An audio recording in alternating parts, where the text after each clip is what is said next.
বিশ্বনবী বিশাল মরুপথ পাহাড়ি পথ পাড়ি দিয়ে তায়েফের মরুজমিনে গেলেন কোরআনের দাওয়াত নিয়ে, ইমানের দাওয়াত নিয়ে। কিন্তু তায়েফের লোকেরা বিশ্বনবীর দাওয়াতকে শুধু প্রত্যাখ্যান করেই থামে নাই, তারা বিশ্বনবীর সাথে অত্যন্ত খারাপ আচরণ করেছে, বিশ্বনবীকে শারীরিকভাবে হেনস্থা করেছে,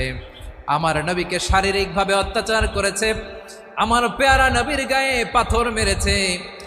বিশ্বনবীর গা বেয়ে ঝরঝর করে রক্ত ঝরেছে, নবী জামিনের মধ্যে লুটিয়ে পড়েছেন, আবার মেরেছে,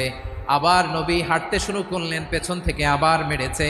আবার নবী রক্তাক্ত হয়ে জামিনের মধ্যে লুটিয়ে পড়লেন, আবার মেরেছে। বিশ্বনবীর মতো এত সুশ্রী মানব,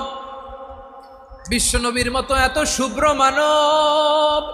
বিশ্বনবীর মতো এমন চমৎকার দেহাবয়ব দিয়ে রব্বুল আলামিন কাউকে বানান নাই। এরকম চমৎকার মানুষটাকে তারা